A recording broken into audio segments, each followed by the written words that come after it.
Welcome to everyone who's joining us on these.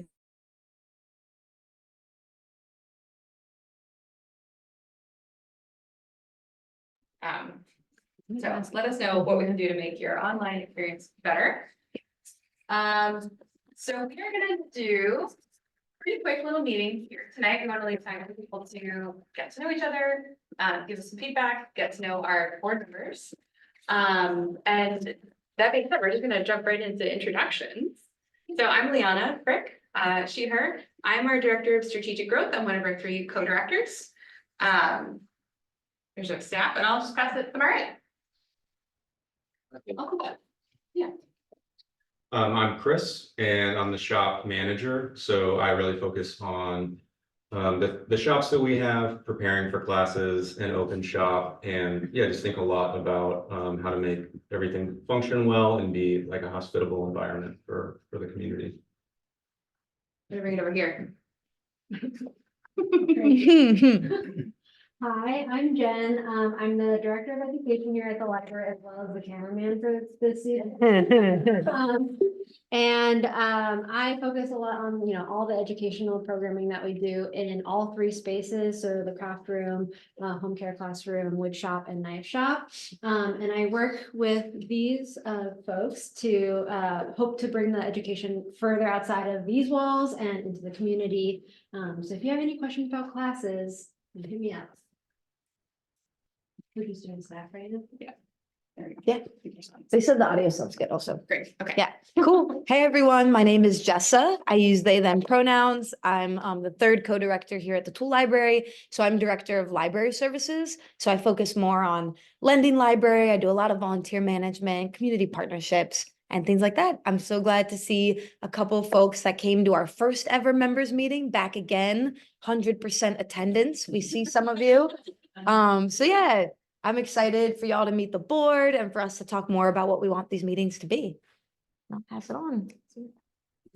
Hey y'all, my name is Haley Jordan, pronoun she, her, and I am one of the co-chairs of the board.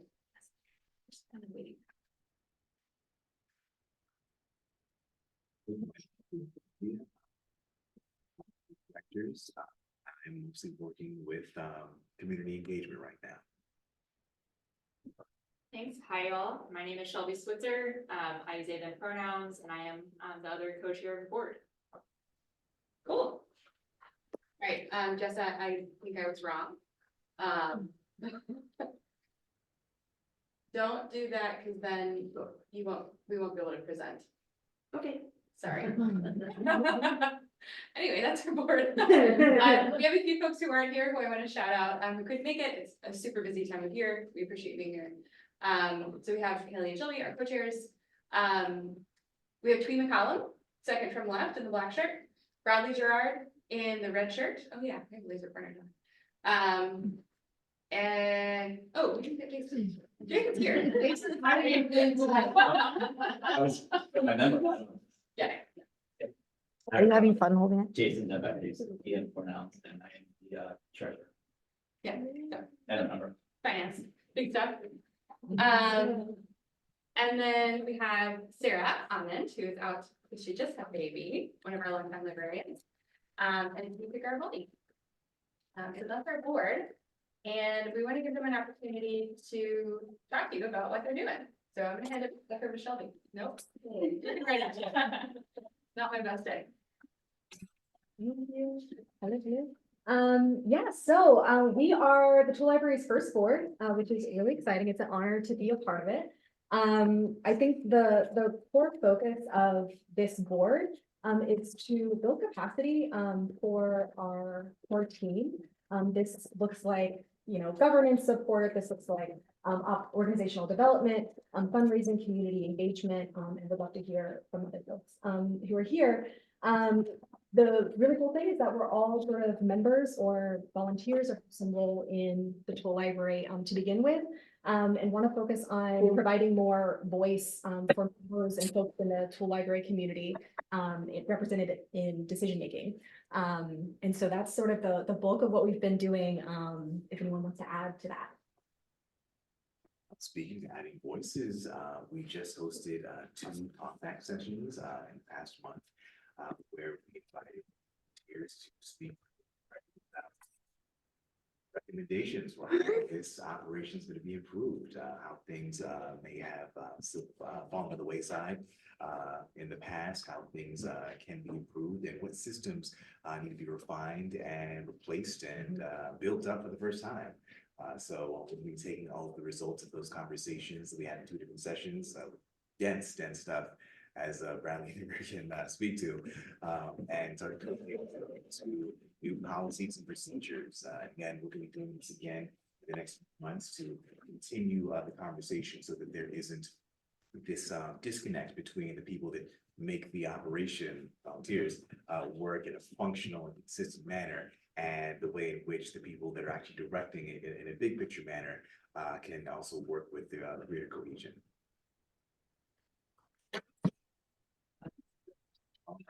Oh, that's still active. Anybody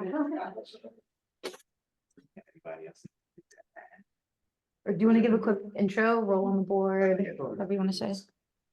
Hi, I'm Bradley Gerard. I'm one of the new board members. I don't know. I'm a civil rights lawyer in my day job. I've been in Baltimore for about 5 years. I'm a member of the Tool Library for just about all that time. Still figuring out some of my roles on the board, trying to kind of get everything in place, but the biggest is one of the heads of the Organization Development Committee, which is, I assume, what we were just talking about. Yeah, thanks for doing and planning and Awesome. And apologies for being here. Sure, yeah. I mean, just really echoing what folks have said, I really want to highlight what Jen has said about wanting to expand impact beyond just these walls in terms of education, and community building and reaching communities that we haven't reached before. So those are some of the big things that I'm thinking about and really excited about. Yeah, I just want to shout out, if you're interested in being part of our next board, the initial term for first board members is we ask folks to commit for a year. So we're hoping that lots of these great people will continue on. But we also don't have a full board. We have an open state center board.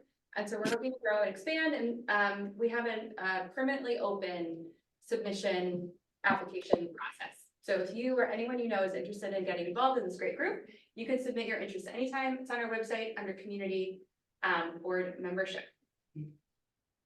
So I think we wanted to leave a bit of time for any questions of our board. And I'm gonna go make it so I can do the quick thing again.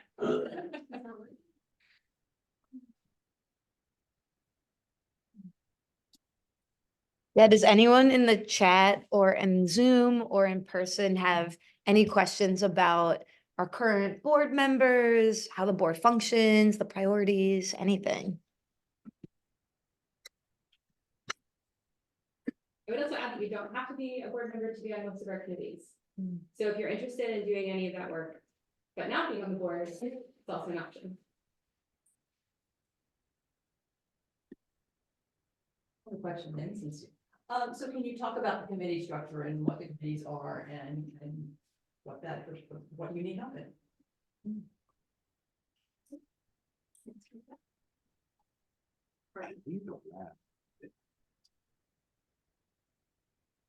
We don't have it in the presentation. Okay. But I can add it, sure. I will get back in front of the camera. So as the director of strategic growth, my job is pretty broad. One of the things I do is sort of help organize the board along with the co-chairs and the members. So our committees that are active right now are organization development, which is, I think, pretty full for the projects that we're working on right now. We're sort of working on building things like our financial policies and our code of conduct for our community. So there's lots of opportunities to interact with specific projects. But at the moment, that committee is full. In the future, we will be looking for help with HR, program evaluation. So we think next year we'll probably be looking for some more specific organization development expertise there. There's also the finance committee, which Jason is our chair as a treasurer. I work with him closely on that. we, I guess, in that regard, would be looking for folks with financial management experience, so CPAs. We don't have any investment accounts, so it's pretty straightforward. We also have our community engagement committee that is working right now on creating plans for 2024. So that committee will be getting off the ground in In the spring. the spring. Jessica's really heading that one. And that is a really great way to plug in, because if you're a member of a community association or a neighborhood association, and you think that we could talk with folks about the opportunities the library offers, the resources that are available. We're sort of building like a speakers bureau of members and folks who are interested in tabling or going to those events on behalf of the Tool Library, building connections. If you have connections with partners you think would be good for us. So we're actively pursuing partnerships with the local library systems, for example, at the moment. But if you have ideas about ways that we can better serve outside of these walls, like Shelby said, even if you don't have capacity to join the committee, that's another great way to get involved in another way. And then the data committee, Justin, you want to talk more about that since that's really your big Sure. thing, Yeah, committee is and secretary. half of our committee is here right now. Yeah, Shelby, do you want to speak? It's all about using data better to make decisions. A little, Yeah, yeah. I mean, we have a few technical systems, you know, the financial system where we see all the money that comes in, the membership, the library system. So really, we're trying to pull all that data out and make it usable and find out insights, see what we can do to learn and make things better based on the data, find gaps as well. So yeah, it's mostly just some data wrangling. It's fun. Yeah, and I would say, to Jordan's point, we do have a chart internally of the committees, and because our board's really only been around for 5 months, we're still figuring out how frequently they meet and who we need and what is a short-term project versus a long-term committee. But that is definitely something to look out for in 2024 as we sort of formalize that stuff, and then we can make invitations that make more sense about how long we're asking you to commit and what kind of people we need. But you can see an example of that kind of thing on our board membership. It's just like the little corner right there. We try to be really specific about who we're looking for. And so part of it is that just takes a little while. So something to be on the lookout for sure. Other questions for our board?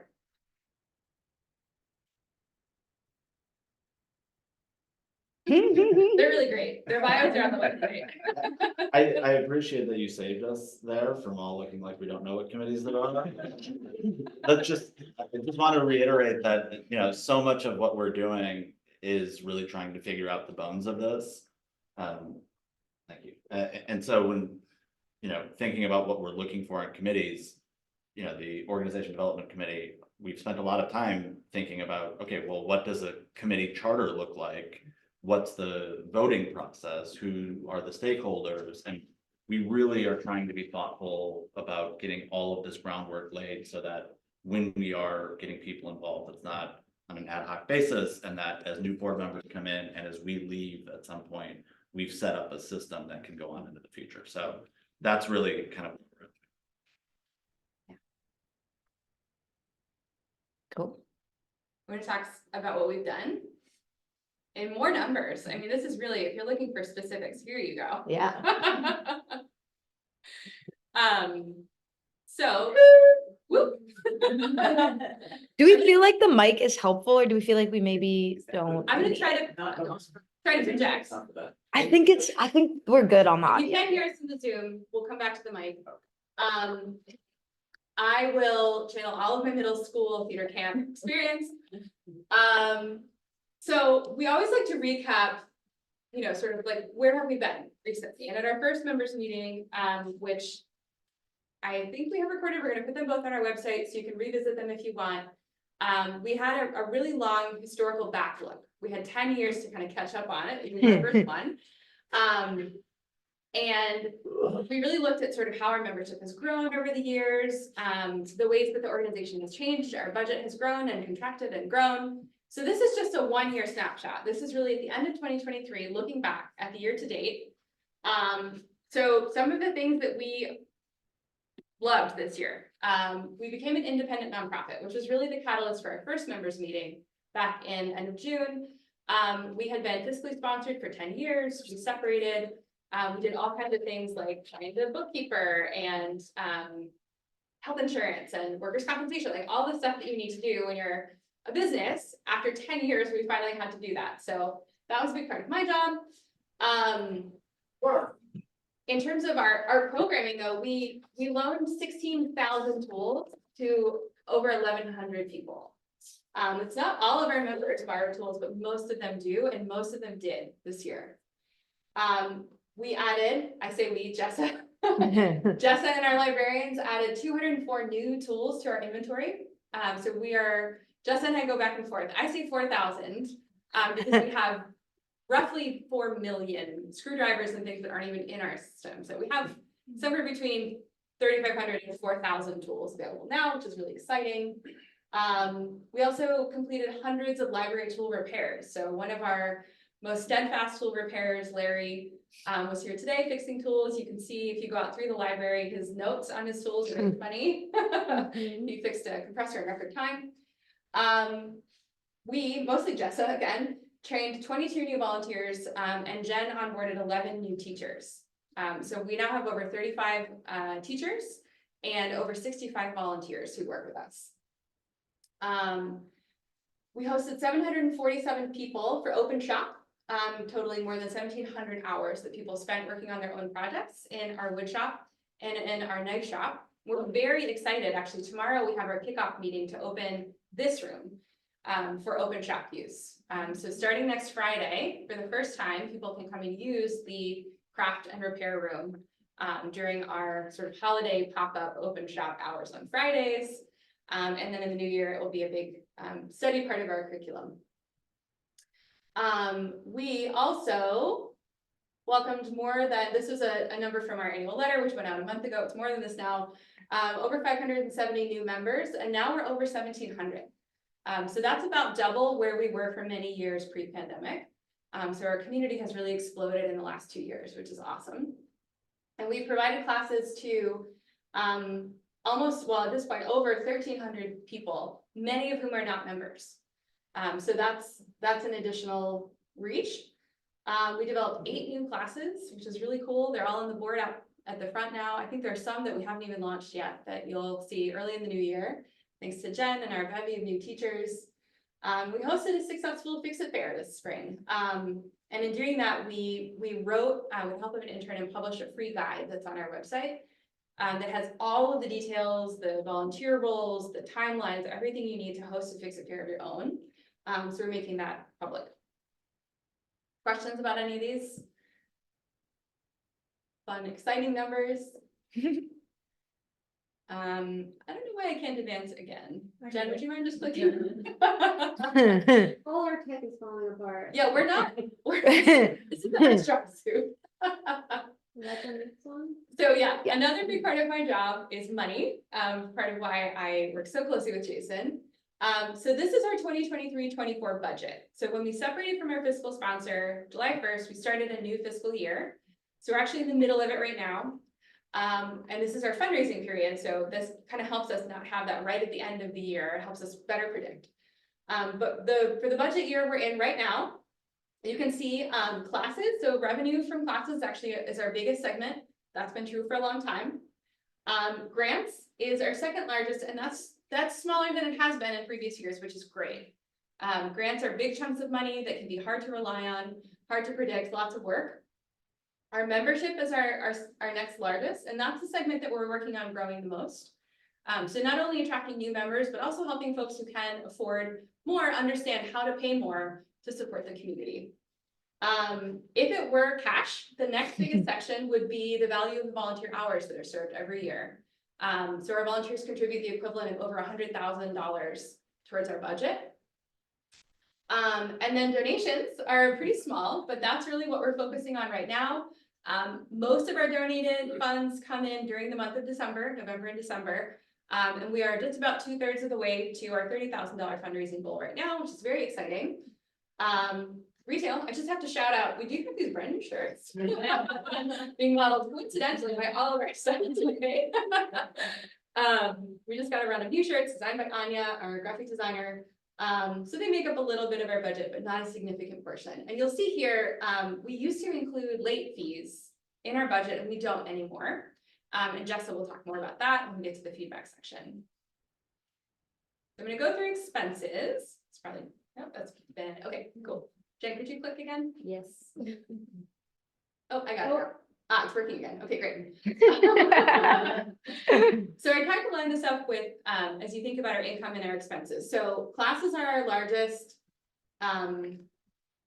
Okay, and this includes our staff members. So Jessa, Jen, Chris, and I are sort of divided up by what we do for the organization. So classes are our biggest source of revenue, also our biggest expense. Our public workshops, including staff here, like I said, we're expanding programming there. We're going to be offering more open shop hours for women, non-binary, and trans people, which is a program again that we had in 2019. Got scuttled by the pandemic. We're bringing it back, which is really exciting. So we're allocating funding to that, to paying monitors for that. So for programming for marginalized folks, we really want to make sure that the marginalized people we're asking to run it are being paid for their time. Tool lending. So this is staffing, buying tools, repairing tools. Business expenses and rent, which sort of like that's our building. Most of that is software. So it takes a lot, like Shelby said, of data systems to make all of this run. The biggest one is our sort of membership and class system, Mindbody, which I know we don't all love. Exploring options there. And I'll just speak quickly to rent. So our building was sold last year. I know that was a huge question mark for a lot of folks, a source of anxiety. So it was bought by the Central Baltimore Partnership, which is a quasi-governmental nonprofit. We are just days away from confirming our new lease with them. We will have an increase in rent. So in the next 5 years, our rent is going to increase by about 20%. It's still very much below market, but that is something we're going to need to be budgeting for in the future. And then admin staff is me, our contractors, our bookkeeper, all the folks who kind of make all of it run, do all the stuff that we're showing you now. Questions about our budget before we move on? So when I talk about that, that little dark teal slice of the pie, those donations, and really what we are trying to do with that money. So we're in the middle of our fundraising campaign right now. As I mentioned, many of you have already donated. Thank you so much. But here's kind of what we're looking forward to next year. And this is above and beyond our baseline budget. So this is, you know, not just continuing to do the stuff we're already doing. This is what we're hoping to enhance through those donations. So maintenance of our current inventory is something we need to invest more in. We're actually not spending quite enough money on that, and we want to. We also want to add new high demand items. So while we added 204 items this past year, we tried really hard to make sure that they were exactly what we needed because we didn't have enough budget to add new things. So we've upped the budget. We've increased it by 50% in the next year. So it went from $2,000 to $3,000. And we're getting new computers, which if you've ever had to check out and had the computer just not start up, it's the same as that red one that keeps not working, I'll tell you that. I already mentioned our equity program, so monthly identity-based open shop hours. Also last year, we launched Tools and Skills for Gender Equity, which is a class that we offer for free for women, non-binary, and trans people. It is always full with a full wait list 100% of the time. We want to make sure we can continue to offer it. And we switched last year, or the end of 2022, what year is it? Yes, to a trust-based scholarship model, which means we give away $400 in scholarships every month to whoever needs them. And we let people tell us how much they need through guidance on our website. We'd love to grow that. We max out pretty much every month. And the majority of the people who we see asking for those scholarships are women of color. One really exciting thing, and if you have questions about this, Chris and Jen are the folks to ask when we're done. We got a grant from the state, which is the first time this has happened. It's a brand new program called the Maryland Makerspace Initiative. We're one of 20 organizations as part of this first grantee pool. It's the brand new statewide Makerspace Alliance. So we're helping each other to get better. And we got about $25,000 in funding to upgrade our shops, which is really exciting. So Chris and Jen are working really hard on that. So a lot of this is matching. So what we're raising funds for is to match that grant 1-to-1, which is a requirement. part of that is launching our new craft and repair open shop hours. And then part of it is also being used in our education space for new demos for our home care and repair classes, new curriculum development. And then we're starting to offer offsite classes. So we're gonna be offering programming through the Enoch Pratt Library and the Baltimore County Public Library, as well as groups like the Garden Oaks Northwest Housing Resource Center, where we're gonna be taking our classes to the community and offering them there. Because we know that transportation is one of the biggest barriers people have to get here. So we wanna be able to subsidize that and offer it in an affordable rate. Questions about our next year? This is also on our fundraising page. If you want to find it, if you go to our website, there's a little banner that pops up. It'll take you right there. And this will also be recorded. We'll send it out. What's the new storage space build out? So this room over here, good question, Ben. This used to be where we did spray painting. When the building was sold and it was brought up to code, we discovered that that was not, strictly speaking, safe and legal. It would have cost us way too much money to build an actual up to code spray booth. And so we're gonna turn that into some really, really much needed storage for class materials, things like that, right? So right now, the reason that we have this beautiful room is that our floor refinishing equipment and our toilet on wheels and all that stuff is in that closet. But it needs a lot of work to actually be useful. Okay. Jess, I think it's back to you. Yeah, sure. So yeah, you're hearing there's lots of different ways to get involved. I can say that right now we're not actively looking for new librarians or shop monitors. We are always looking for more tool fixers because unfortunately we always have broken tools. And that's a space where you don't have to be an expert. You can learn from other fixers. But then we're always looking for extra hands at events like this, from small things to big things. We have one volunteer that sometimes brings baked goods to things, folks that help clean and set up and clean up. We did just schedule our next Fix It Fair for the spring. So that's going to be in April, end of April. So we're always looking for volunteers to help facilitate Fix It Fair. And then we mentioned some of the committee works, but really like any way that you're interested in plugging into the library, we are open ears to see if it's a good fit for what the library needs. So yeah, you can always either go online or just send us an email directly, info@toollibrary.org. Yeah, Jen, did you want to make any comment about teachers? At the moment, we have lots of lovely teachers that are fulfilling lots of the classes. So I would say we're probably not in a moment where we're bringing on new teachers. But we're always interested in people who want to share their skills, whether that's like a 3-hour demo that maybe we put into an event that we're hosting. So if you have any interest in that, it's something that you could email me about. Especially as we move into some of these like new open shop programmings, we're thinking about adding Skillshares, or if we move forward with some other events that we have kind of that we're thinking about. Skillshares are definitely a place where we are looking for volunteers. We did a really big push for hiring teachers this past year and developing new classes, and now Jen needs a break. But the form is still on our website. So there's a teacher interest form and a new class pitch form. Those will stay up. We will let you know if you respond to one of those and we're not able to take you at the moment. We're not going to delete it. Yeah, we don't ghost Yeah. you either. Yeah. We don't like, oh, this sounds great, but maybe not now, or Great. or if there's another capacity that we see within your interests, then we'll try to plug you in where we can. Cool. Volunteer interest form, again, same thing. Feel free to fill it out, share it with folks who are interested. And Jeff, I think, is just sort of taking batches of folks who are interested in volunteering, and then when we have openings, getting back to them. That's it from us.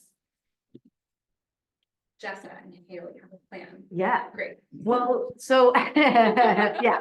So our thoughts were something I love about the library is that we're very open to prototyping, figuring things out. And I feel like the members meeting is a prototype in and of itself. We were like, we should have chances for members to like know what's going on and for members to connect with one another. But we also are sensitive to like, why did you all show up today? Like, why, what's exciting about a members meeting or building a stronger culture amongst members? How can we kind of set ourselves up for success so we can just best use one another's times when we do these members meetings? So one way, I mean, I think it's a small enough group, we could have a bit of a conversation, but we also set up some stations in case anyone would rather like write it down. So we had 3 topics for today that we wanted to get your lovely input. We like talk in circles with volunteers and as staff, but it's really, really valuable for us to get FaceTime with members that aren't just like going to get their tool and bouncing. It's like, yes, you're here to talk about the library. And we really love and appreciate that. So the 3 topics that we wanted to open up, we have around 15 more minutes left in like our planned programming. And then we have, beer and wine and snacks to just hang out with one another. But the 3 topics we wanted to talk about, one is our wish list. So you can see on the big board here, Haley wrote up a member wish list. So this is to get the convo started about what tools have you come to borrow, but they weren't in stock, they were being borrowed. You've looked online, like, does the tool library have a thermal camera? I don't know, someone asked me about that the other day. Oh no, they don't have it. Do I have to buy my own? You get the idea. What's a tool that you wish we had more of or that we had? Would go on the left side of that board.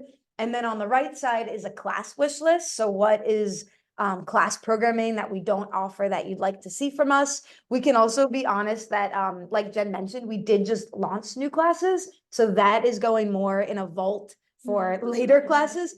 Tool wish list, we're actively trying to get feedback on, and we're building into the budget to buy new tools. So I want to be clear about your feedback there, that like, don't get too excited about us launching your new class like next week or anything. So yeah, the first topic is a wish list. And to my folks in the chat, we definitely would love for you to chime in about tool wish lists or class wish lists. The second topic, and we see we have 2 other boards up, is one is around returning tools late. And the long story there is that we've had late fees at the library. Our avid members know $1 a day per tool. And since for the last year or so, we've tried to shift away from relying on late fees as an organization. Our goal is for folks to return tools because they understand the community, they know someone else needs them. We don't want people feeling stressed of like, the tool library is mad at me and I owe them money. But part of that is understanding what keeps people from returning tools on time. So we wanted your help telling us about those barriers. And then the third thing is just about the members meeting. So what made you show up today? What would you want to see from future members meetings?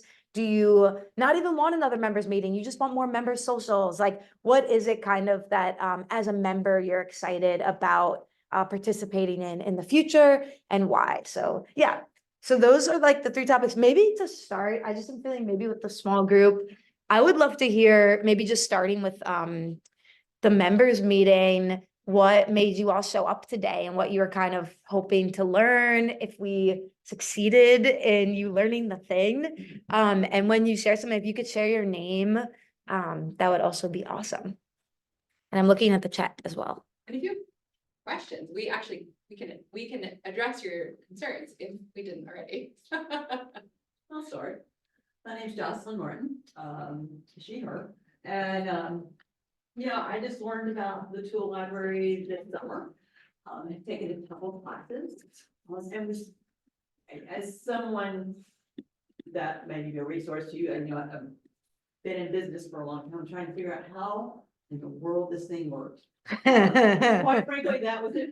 It's the governance of this. That was exactly what I was kind of wondering. Because I'm like, obviously it's a great resource, and I think it's really important to make sure it's still here. And so I wanted to see how that works. Just curious. That's why I'm here. Love it. Thank you for sharing that. Likewise, I can go. My name's Max Wolgemuth. I've been a member for over a year, taken a couple classes, rented out some tools. I was really curious what the meeting would be like. I live not too far from here. I appreciate the the community and the sharing aspect of it all. So I didn't really have any expectations. I was just kind of curious what it is. I've been in contact with the library about how I can help out. So I just wanted to come and see if there's any other ways or anything I can more learn about opportunities and kind of meet more people from the community. Thanks, Max. Rich Walter, been a member maybe 6 months. I've donated tools over the years, past several years or whatever. And actually, I think I had a need for a tool, so I said, well, I better join so I can check them out.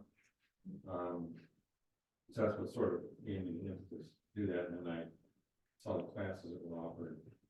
I was interested in the routing class, and the prerequisite for that was the shop safety, and the shop safety tour, I saw you have a planer with wire than the one I had at home, so. We're working one so I can follow it. But I'm here just to learn more about the organization that's going on. Love it. Thank you. You got into that spiral like so many of us. Thank Deeper and deeper.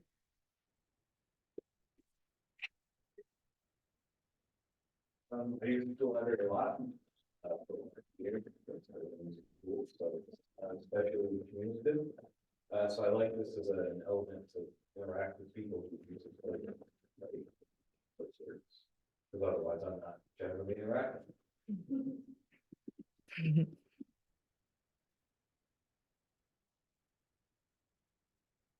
Say, I'm also, so Jen and Jessica and Chris got to work in programming with people, and I'm typically behind a computer. So it's really fun to put names with faces like Jocelyn. Jocelyn? Okay, great. It's been a long day.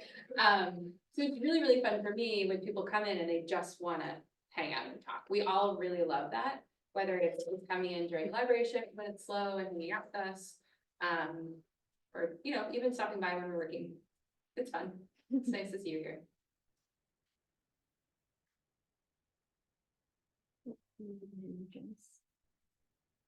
Oh, Jess is on video. Oh, cool. Hey, Jess, Hey. go ahead. I think we can I hear you. think- Yeah, okay, cool. And maybe you can see me, sorry, it's really dark.